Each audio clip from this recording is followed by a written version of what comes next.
Hey everybody, Justin Worden, you're watching What's New in Electronics. We are here at IPC Apex in Anaheim 2024. Don, it's 2024. Another year. Wow. So I got Don Dennison here. He and I have done this a lot. PIT, equipment sales. Man, how you doing? Doing great. Doing great. You know, I say 2024 like that's important to me, but I've only been around for a few years. But for you, man, 1984. do you want me to say it? Go like this. Do you want me to say that? No, Before I was it's good. Okay. We're all Okay. good. Don, what are you working on, man? What's going on? What's new? A lot of new projects, a lot of new equipment.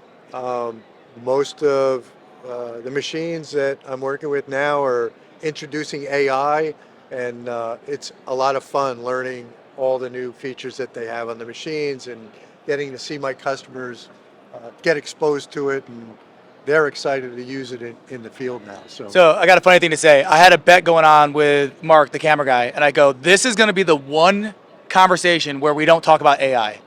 And you ruined it for me. Dang. Sorry. Okay, next. No, I'm just kidding. But no, it's important because someone of your caliber, someone that's been around the industry for as long as you have, I mean, you can really understand and respect the change that is happening. Oh, sure. Yeah.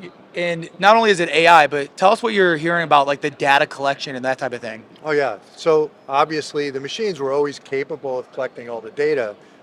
It was just how we got to use it. And now with AI, we can take all that data, put it into reports, and we can actually see what's happening in the process. Before, if there was an issue in the process, you kind of had to go guess and dig down, and now with AI, it just comes right to the surface really quick.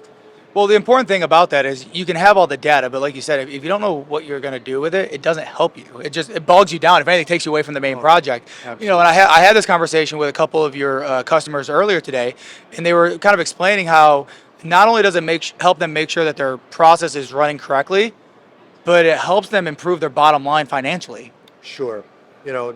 When they're building circuit boards for their customers, they are expected to have, I heard numbers like 99.7 yield, and if they don't get that, then they're off to someone else, to one of their competitors.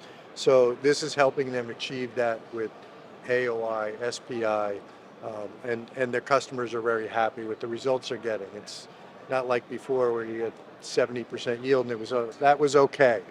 Well, and the thing that I find the most interesting is that the manufacturers, and I'm not talking the board manufacturers, I'm talking the equipment manufacturers, are finally catching up. It seemed like even only a few years ago, the industry or the demand for the quality of the board and the inspection and the data was moving at a faster pace than the manufacturers of the equipment were willing to, well, just invest into.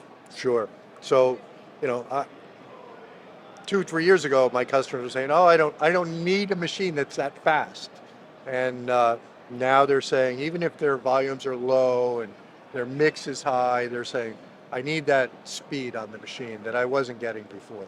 So a lot of people are upgrading their machines to get more speed, to get more ability from the higher technical machines that are out there now. Everything got smaller. That happened a few years ago, and now it's happening again. So now they need to upgrade their equipment again. Well, and that's a challenging position to put you in, right? Because you go and you sell a customer, hey, this is the best equipment out there. This is exactly what you need. And then something changes. Sure. And now it's another $200,000-$300,000 investment to stay up to date with that. I mean, how are you kind of handling those situations? Well, and what I'm trying to do with my customers is keep them abreast as where the technology's going, where their competition is, so that they're not left behind. Okay, that's the big problem that a lot of my customers have. They seem to fall into that, well, I don't need to do anything for 5 years. A lot of them that didn't make it to the show this year are a year behind now. The ones that came to the show are super happy that they came because they've learned a lot, and they're going to take that back with them now, and at least they've got a plan of what direction they're going. So I'm hoping that this continues, and we still have great shows here every year. So. Yeah, that's wow. You're hitting on a lot of good points today. Not the direction I thought the conversation was going to go, but that's okay. I mean, someone of your experience should share this information with people because I came in as a young buck thinking, oh man, these trade shows are going away, and and maybe the attendance is a little lower, but the drastic change you've seen over the last 3 years, and we've all witnessed it, if you're not here gathering this information, even if you don't do anything with it, you got to know what's going on in the marketplace.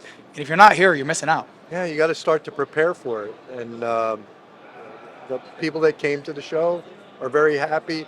The exhibitors here at the show were all telling me the same thing. Yeah, maybe we didn't see enough feet, but the people that were here were the right people.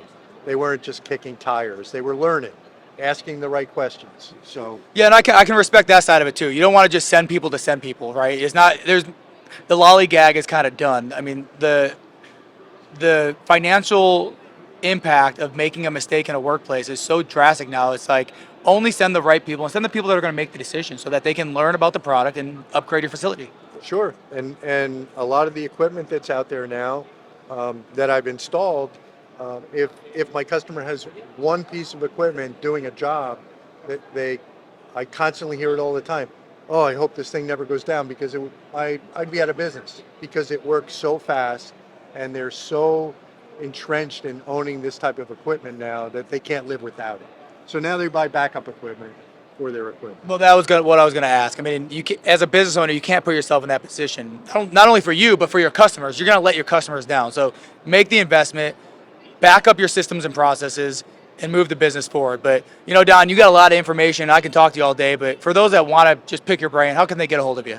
Oh, absolutely. You can reach out to me. I'm in the New York, New Jersey area. I travel out here to the West Coast at least once a month, and I'm available if you need me. All right, Don. Thank you so much. Yep. Thank you.